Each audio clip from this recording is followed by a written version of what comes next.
Galatia 6:17, 1, 2, 3, tusome wote kwa jina la Yesu.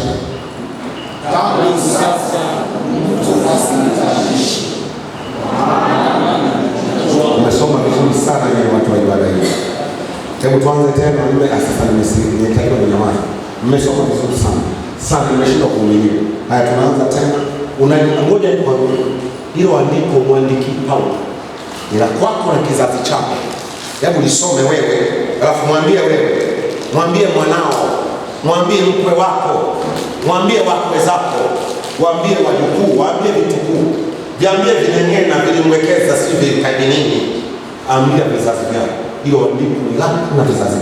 Ukiwa unalisoma hilo, nyuma yako waone wajukuu, waone watoto. Ukiwa unalisoma hilo, waona biashara zako. Ukiwa unalisoma hilo, waona kazi yako, waona huduma. Hilo andiko hilo limebeba maisha yangu na yako yote. Hilo andiko. Rudia tena kwa mzigo.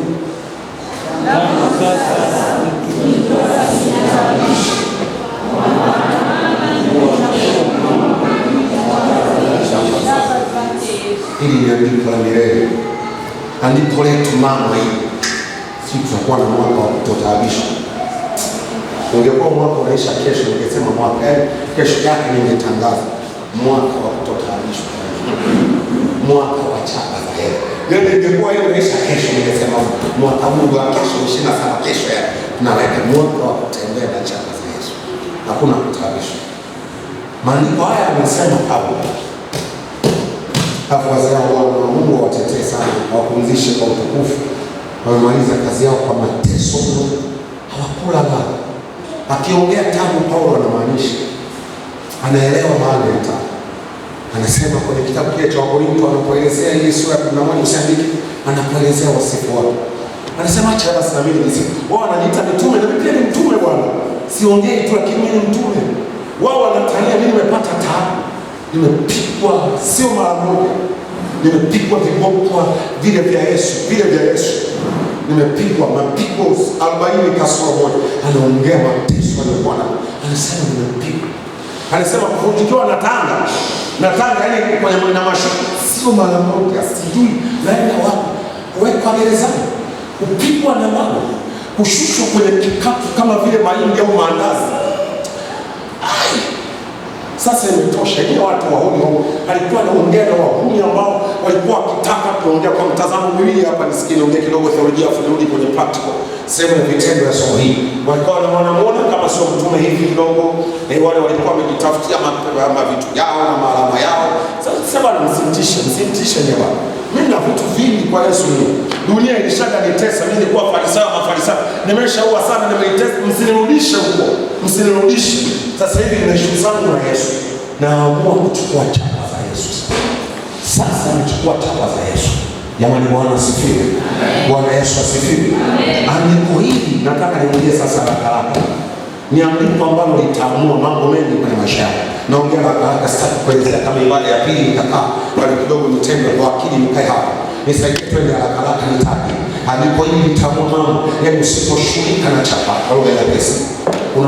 Usipochukua leo na ukafanya maamuzi, usipofanya maamuzi ya kuchukua chapa za Yesu leo. Sasa nimeokoka, kuokoka ni jambo lingine, kutembea na chapa za Yesu ni jambo lingine. Nifuate Yesu, kubatizwa na maji mengi ni jambo lingine, kutembea na chapa za Yesu ni jambo lingine. Huyu ni mwanamume Paulo, anaongea kusola kwa wake wa kwanza. Huyu waraka karibia wa mwisho anamalizia. Ndio anaongea mambo magumu haya. Tangu sasa Mungu asinitanisha. Usiposhughulika na chapa wewe mwanangu unashukua wewe. Sikwenda Kigoma huko Sumbawanga huko. Kwa unakuwa kwa wana huko kweli wewe. Usiposhughulika na chapa. Hatima yako utaisikia kwa dilala. Naona sawa. Naongea sasa kwa nini usishughulike na chapa. Chapa shughulika nazo utakupa tafsiri. Lakini andika mambo machache nasikia niongee kwa mzigo hapa. Usiposhughulika na chapa mwanangu usoniana, hatima yako unaachia watoto, unamwachia shetani na haitatokea. Hatima yako iko safe. Kwa jina la Yesu. Kwa naongea jambo la kwanza, tunashughulika na chapa kwa sababu ya hatima zetu ya eneo la kwanza. Lakini eneo la pili, bila upendeleo, kuna kizazi. Siishi mimi tu, kuna makolokocho ningekuwa naweza kuyafanya. Ila nakataa makolokocho na kama Yesu kwa sababu kuna kizazi ya kinahatia kwa yangu. Mateso niliyoteseka itabidi kuteseka hata kidogo. Mimi nilitembea kwa nguvu kilomita 20 ngapi kwenda kutafuta shule ya sekondari. Sio story zile, ni kweli kabisa. Kwa hiyo unafahamu siku nyingine wanao tufanye tu kwenda nyumbani. Niwaoneshe nilipokuwa natoka pale nyumbani kwetu. Halafu unaenda kama unataka kwenda Mombo sasa. Kwa mguu sasa kilomita za kutosha. Unaenda kilomita za kutosha. Asubuhi unadamka kilomita za kutosha, unarudi kilomita za kutosha. Hauna cha umri hapo, utakumbuka Mungu wake atatufanyia Roho Mtakatifu. Kwa naongea usiposhughulika na chapa, kizazi chako kitateseka. Sipendi wazazi makatili mno, kwa sababu yeye aliteseka, anataka na wewe wateseke. Wewe hujui maana ya chapa za Yesu, hujui maana ya kuwa mama, hujui maana ya kuwa baba, na tumfundishe maisha. Wewe maisha ulishafundishwa wewe, ili yeye afundishike kwa namna nyingine, kwa jina la Yesu. Nisaidie kusema amina kwa jina la Yesu. Mimi nimetukana ili wewe usikutane. Unanielewa wewe? Mimi nimetema mata, usiteme mata. Mimi ninanyanyasika kwenye nini, kwenye mahali ili wewe usinyanyasika. Watu tunyanyasa wale, tutaenda kwa mbwembwe sana. Watajua kuna Mungu wa Galilaya. Amen. Watajua kuna Yesu wa Galilaya.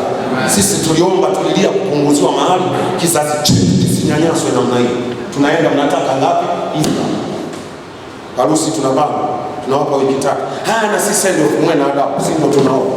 Na wasubiri kwanza. Ngoja. Hii tuko live, ngoja sasa niweke pause. Cha pili, kizazi chako. Sawa eh? Kwa hiyo wewe unajua usiposhughulika na chako, unachezea kizazi chako. Nikawa naongea na nani? Ni baba mmoja hapa alikuwa anaongea naye sala ya toba na mgao. Nikamwambia mzee, nisikilize. Unaamua kuokoka au unaamua nini?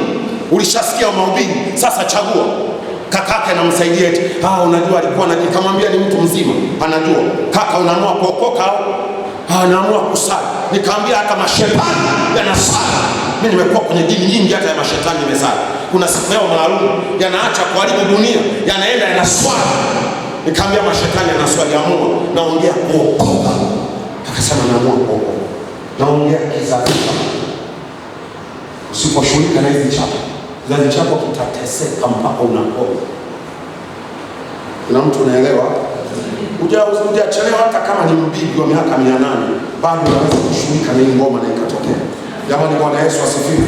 Hatujachelewa hapa, yaani hatujachelewa. Hii ngoma ndio inaanza. Lakini namba 3 niongee kwa habari ya uzima. Pale nilienda haraka. Uzima na maana ya kuishi maisha, life span. Maana yake kuna watu wanakufa mapema. Hii ni point ya msingi sana. Tunaongea hatma, tunaongea generation, tunaongea life, maisha marefu. Hii ndio agenda. Sikugusa ibada ya kwanza wala ya pili. Tunaita uzima, afya tele. Alikuja awe tuwe na uzima, kisha tuwe nao tele. Yohana 10:12 alikuja ili tuwe na uzima, kisha tuwe nao tele. Kwa tunaingia, tunashirika na swala la chapa za kishetani, binti Sayuni, ili tuishi maisha. Ndio nasikia nyie sasa, na sisi watoto wenu na kakaangu akina Imani, tuishi maisha. Muwaone wabaka wajukuu na vitu bado uko vizuri.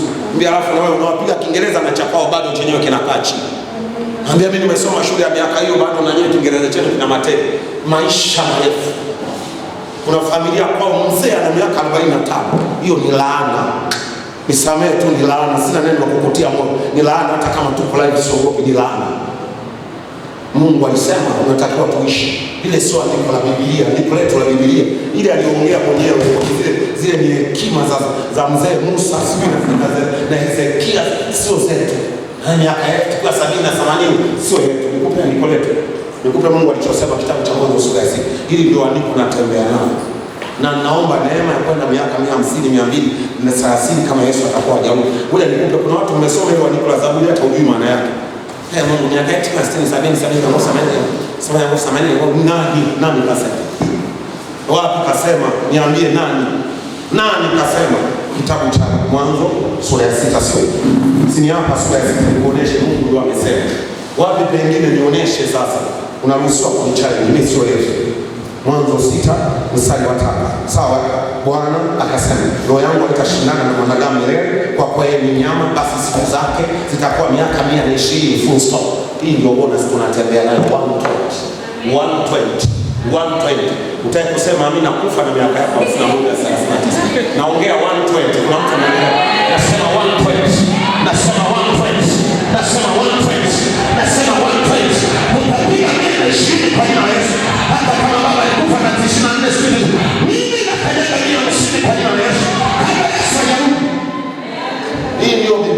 inasema.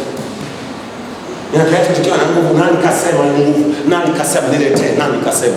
Ni Mungu au nani? Alisema Musa, alisema nani? Nani kasema leo za Mungu?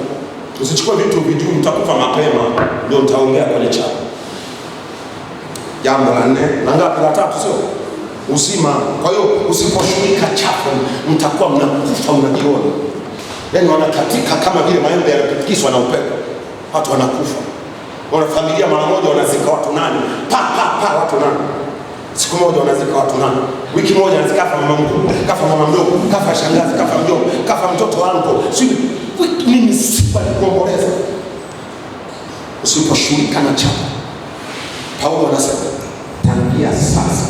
Hizo ishu ya mwakani. Hizo ishu ya mwezi wa 5. Tangu sasa. Hebu chungulia Biblia yako uone tena ile andiko. Nataka upate hasira. Tangu sasa. Tangu sasa. Tangu sasa. Tangu sasa. Mtu asinitawishi. Tangu sasa. Yaani kuanzia sasa na kuendelea. Na kupata hasira. Kuanzia sasa na kuendelea. Kuanzia sasa na kuendelea. Tunaweka mpaka hapa. Hatutaki kusikia kufa. Miaka 40, 45, 52, 58, 68. Hapana. Tangu sasa. Tunachagua kuishi maisha mengi kwa jina la Yesu. Lakini pia naomba niulize swali, akupe kuishi miaka mingi, namfanyia Yesu nini? Wewe unafanya nini kwa Yesu? Si unataka kufa. Kwa hiyo haya mambo haya yahusu kila mtu. Wewe shauri lako. Unafanya nini kwa Yesu? Yesu unamfanyia nini? Kama alivyoandikwa, mimi nimeshaikamata ile. Nimekamata andiko langu. Soboto. Ila kuhusu unafanya nini kwa Mungu? Ukitoa una kazi ya kunung'unika. Jamani hela zetu. Watatoa. Hawatatoa. Wanatukomesha. Jamani sadaka 4 hawatatoa. Kufa vizuri sasa. Si unaona mwenyewe unavyojitabiri. Sio kila mtu mtaona watu wengi wa Mungu. Namba 3, sio? Namba 3, uko tayari tukimbie? Tunaongea maisha ya ustawi au baraka za Mungu. Baraka za Mungu. A blessed life. Baraka za Mungu. Baraka amebarikiwa hivi mtu yule amchaye Bwana. Zaburi 1:3. Kila atakayekusanyika atafanikiwa. Zaburi ya 92:15. Amebarikiwa huyo mcha Mungu, atakuwa kama mtende uliokaa jangwani. Hautaogopa uhaba wa mvua. Hautaogopa hii biashara mbaya mwaka huu wanafunzi wamekuwa watatu. Hautaogopa vizuizi si vigezo na masharti kuzingatiwa. Hautaogopa mazingira.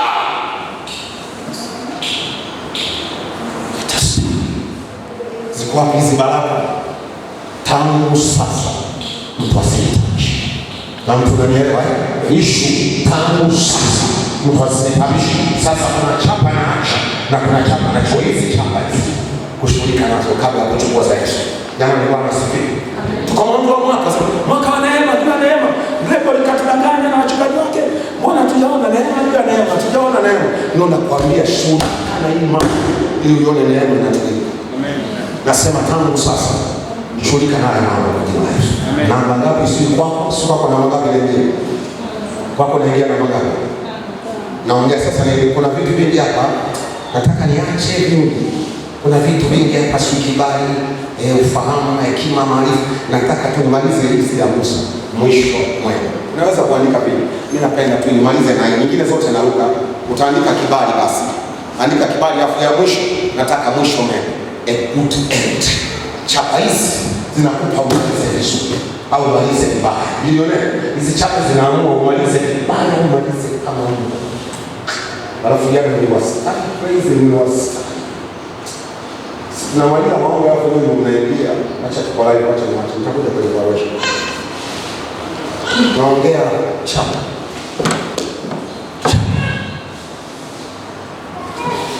Bana sio vizuri kuongea sisi ndio. Sisi najua kwa kupata ongea maana nikiongea kwa sana kwa kama nafurahisha na mimi na chapa za uwezo. Mimi sio mwenyewe.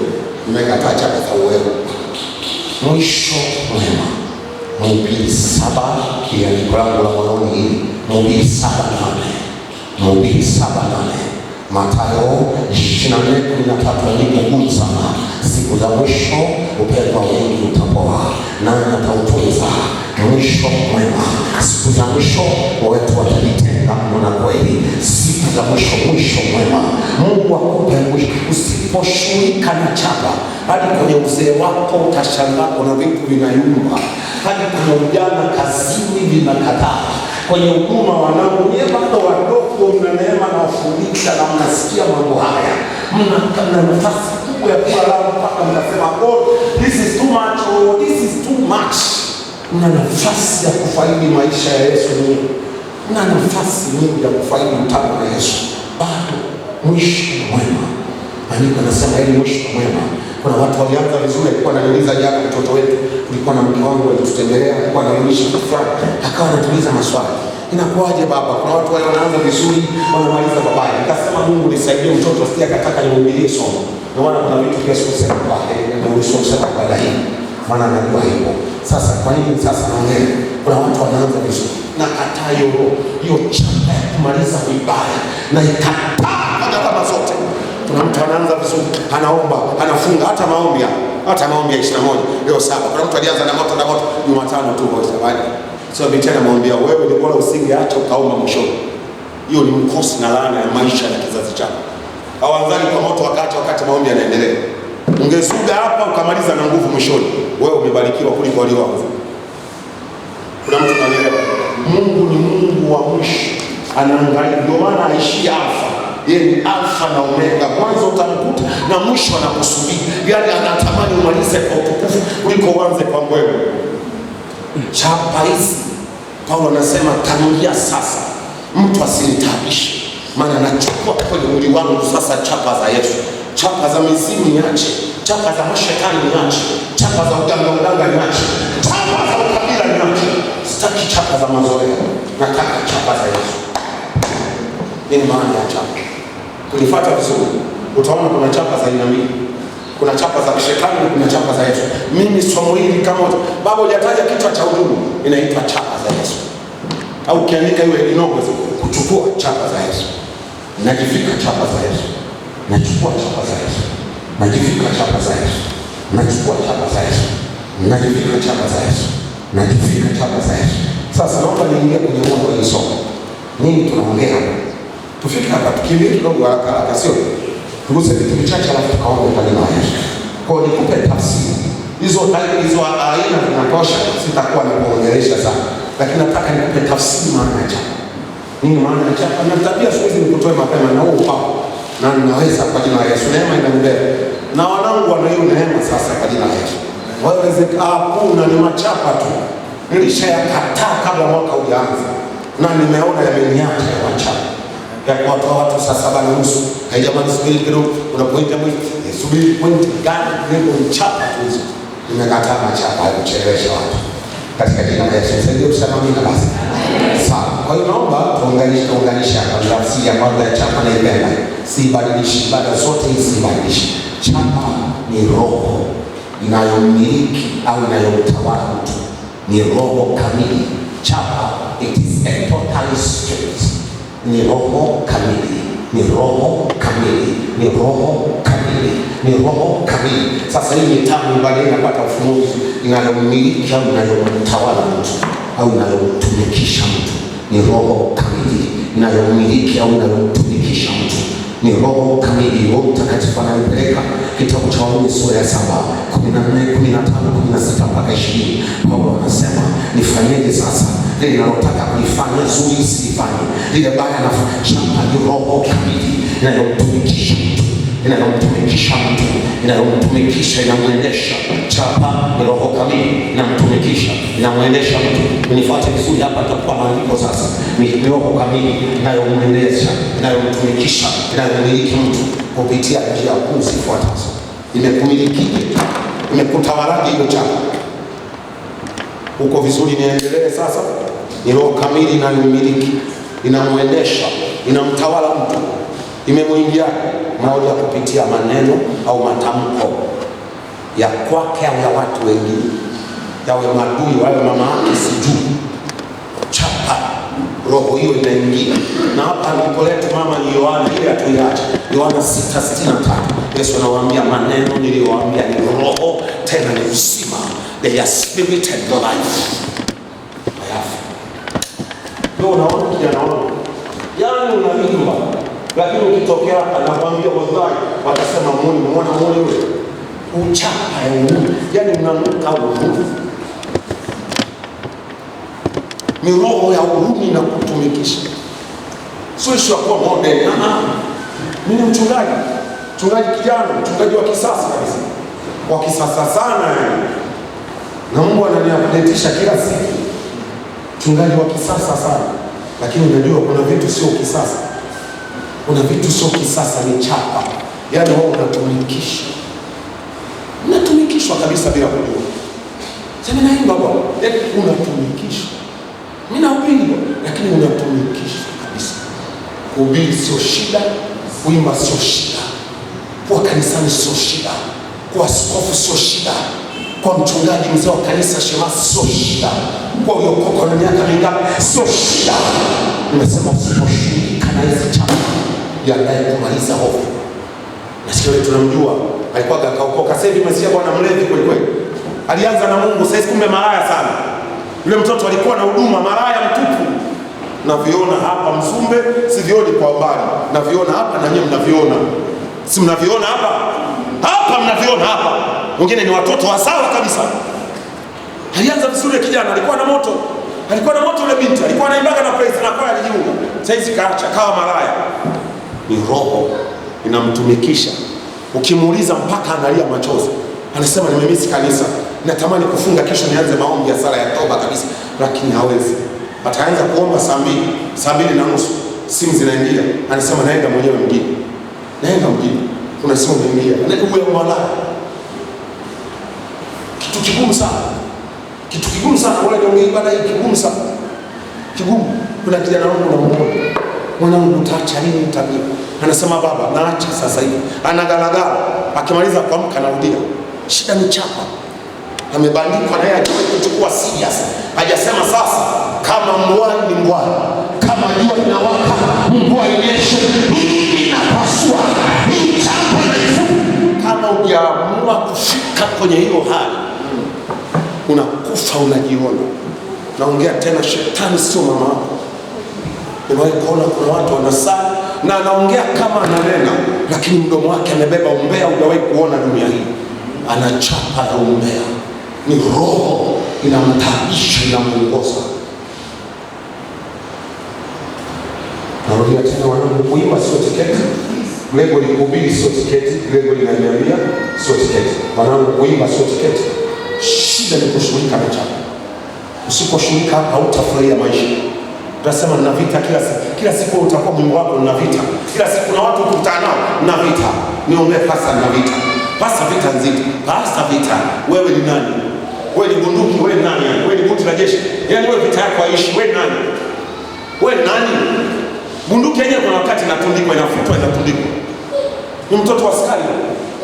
Kana muona baba anafuta bunduki yake, anafuta. Anatoa magazini baba anaiko. Nilikuwa naona. Bunduki unakata hata hivi vita hivi kumtandika mtu ya tumbo la Mungu. Wewe nani? Kuna shughuli unashughulikia. Inaitwa chapa. Roho. Roho inaingia kwa mtu, nimesema kupitia maneno au